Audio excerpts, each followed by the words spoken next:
anyị kedekwa m nke echi ya zelu ndụ mmiri ndụ azụ ile anya ịfụ na ozosi gome gịnị gbakọ agụrụ n'egwu ozogo na-egbacha amem jiyova ekwugo n'ife anị na-agasigo naanị kwere oyimodi woro gị mma amem ife njikwa odo ekwosago gbacha bụ na ihe anyị na-achọsi bekịta bụ internet restructuring and internet resetting and rebuilding. How do we restructure and reset internet? Number one, iburu onye ụka na-eme blogging gbara problem also ejena je wete picture onye na-eme onye omenala tụtụrụ ya labe n'iyi ile n'iyi. Anybody can call police for anybody. Atụrụ wee sị onye aṅụ na nga na oyibo anabeghị. Somebody nwere ike igbo omenala wi kpasu iwe o dere ga akwụkwọ so legally etu o si chọọ obegene ọtụwa gị nga gị wabụga na onye na-support omenala. Whenever you see onye ụka mere post ọ bụ na ị like here enwere freedom na your keypad ime gịnị is scroll up, skip and leave that page. We have CNN is a channel, we have Arise TV is a channel, we have NTA Okabokwa channel, I nwere many AIT Okabo channel, enwere many television house. When you want to watch enwere Al Jazeera. If you want to watch television, you click here na Al Jazeera. Obana ana gosi ebe ana agbabu mmara na anu ogu. And they like re isi ebe ha pụọ obuna egwu kichọrọ iga isi na ebe ha pụọ begene ba na channel na-eti egwu MTV base ma ọ Trace. Ihe etu a ka esi chọọ ka na-eme gịnị ka na-eme na Facebook anyị fụrụ ihe a. Ọgwa nọrọ na Mark Zuckerberg na achọ monetize Nigeria by June. Nke a ka nke bara Facebook ya ebidozi na. So ọ bụrụ na ịfụrụ ihe onye omenala posturu and they like re kama ị ga-eje kparịba onye aha oru echi onye aha kpọ police asị na onye omenala akpọrọ onye ụka police why ga-eji kpọ police na Arọbụnago should have do what fight for you for okwu ahụ ịpụta dị apụta. Skip that post and jump and pass. Enwere many people today mfu their post ngafere. I must not comment, I must not bully the person, I must not talk something that will make the person start his or her anger. Because no good morning meregene totara how are you. If in the comment section na onye kwuo maka ụka ekpari oge emekwa ndị ahụ emekwa gịnị ana reply kwa gị back with okwu mkparị. Kiwa bukan ni na-eme omenala mee omenala well. Ịpụta fu post like or they against your religion, skip and pass, jump and pass. You must not come there and showcase your stupidity. Or gosi ya na azụ ho ga azụ. I'm talking about ụka na omenala. Be the blogger. If you video na adịrọ verify, na adịrọ sure, ịgba aka na agba ntu na-eme nlele. Or na-ata gari na aṅụ gari ma ọ na-eme one or two things so that you can react and you can be owner of that video. Video mesie you join them and what do you have to say on this video? Let the comment section sara ọkụ ọgbasara gị mana ọ bụrụ dị sure on that video then carry on but ị na-akarịkwa on. Make sure na ị nwere ego na account, make sure na ị nwere contact, make sure na ị nwere connection and na ị nwere people ga-eme gịnị ga-ejere gị ije ma o ruo. So let us restructure and reset internet proper. Ndị Yoruba na-amụ anyị amụ heavily. Gịnwa azụkwa na bụkwa na ị na-support onye ụka efu ebe onye omenala posturu ihe saying na Jesus was scam. Don't go and be insulting the person. Let Jesus come down and fight for himself. Akpari a human being fight for himself. Don't come and be saying that why are you using Jesus Christ you would have used Jesus Christ to arrest. You did not insult Jesus Christ. So if Jesus Christ scammer and Berima or J-boy, let Jesus Christ come down or use his mighty power to arrest you or to deal with you spiritually. Mmadụ ye deal with you legally. Yes. So don't say because neighbor onyoka then Kijese Paribonya Manana Jpac will not be in support of that. Don't say because neighbor Manana it just that if everybody hoka is no Okaborgo scam or brought so many people scam. Onwe ndị na-eje ụka na-efe Chukwu na eziokwu na ezi mmụọ, and God is doing great in their life. God is changing their life in one way or the other. Ihe ukwu na-eme na ndụ ha. Enwere money multi-billionaires and trillionaires of Ndi Igbo jide ebube. They are all worshiping God in heaven. Jesus Christ bụ their mediator. Ogwa ndị bụ billionaire kwa nebagade na-emekwa omenala na-efekwa arụsị. Ha jikwa ego. We are all calling on one God. So when you see onye na nga no ibana be anybody can tọrọ mmadụ nga. So internet ga-adị mma mana oge si n'aka ndị blogger wee dị mma. Iwash ya ofegbu Chukwuka amachie ne with a handcuff ojebe na itiri ọchịchị. He was surprised because he didn't know that most of his video niile are downloaded. More than nke abụkwa one petition ka o ji wee eje nga. Enwere 16 different petition from 16 different individuals against one person. Onye Hausa bịara bịa zwe, onye Yoruba bịara zwe, ndị Igbo bịara zwe. As no naanị ọlụ anyị ka a ga-eje erota anyị. Naanị ọlụ anyị arụ n'ụwa ka a ga-eje erota anyị. Okay, let's assume na mmadụ nwụọ. Ọ bụ na a ga-emepe anya n'ala mmụọ, efu comment section ka o si asara ọkụ.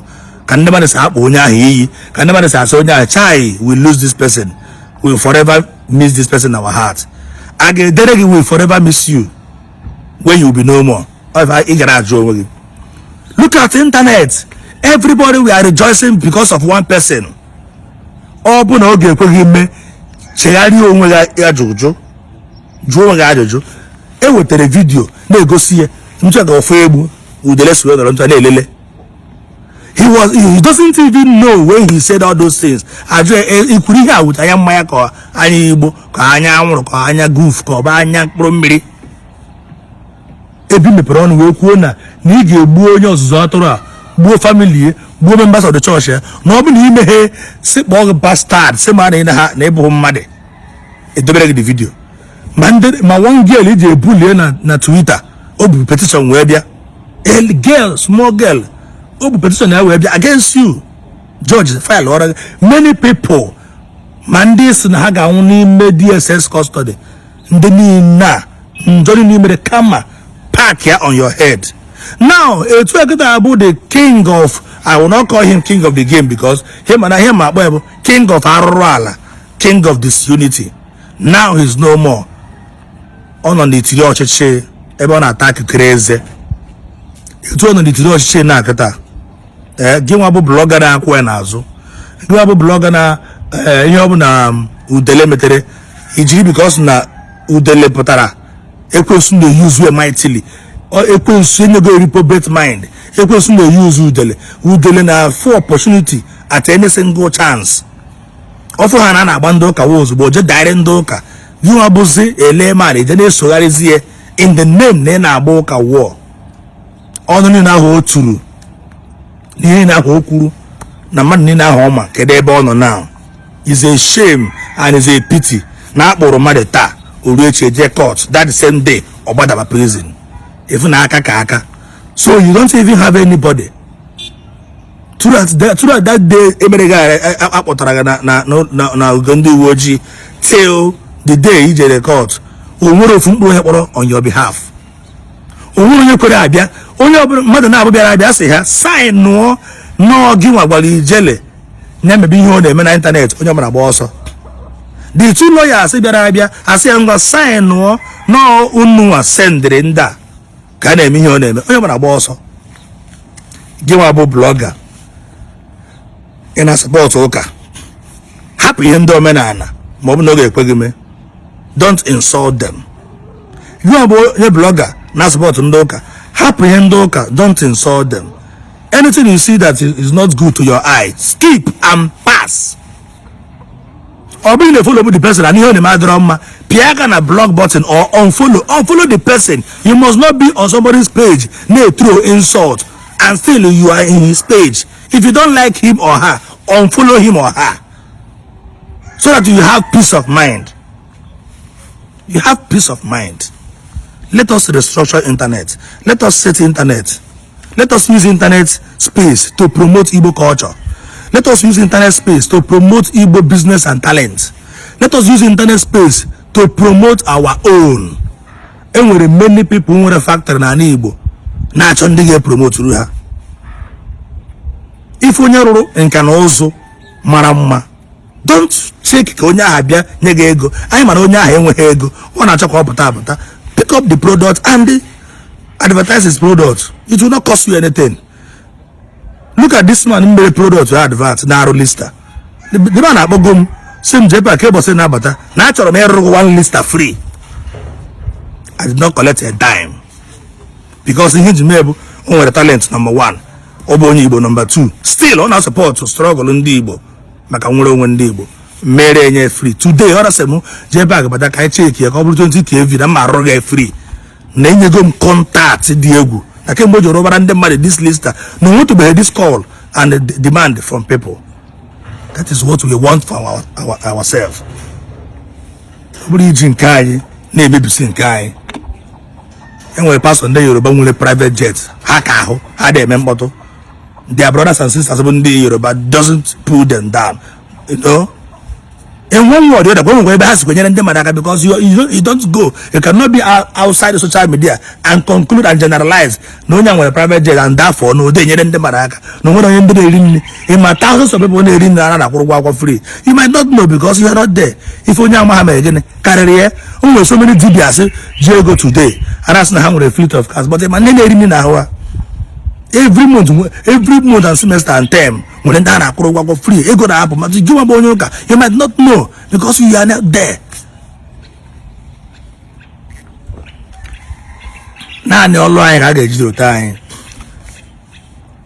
My friend the top Osi that is why I love his blogging. Often anka etie na trouble. Okuchoseno kirie video. As in kirie video, e gbara ọsọ jebe na ere na video. That is why he me with the boy arrest because on a mind on as I'm talking to people, I'm also talking to myself. It was my blogging these days to be change.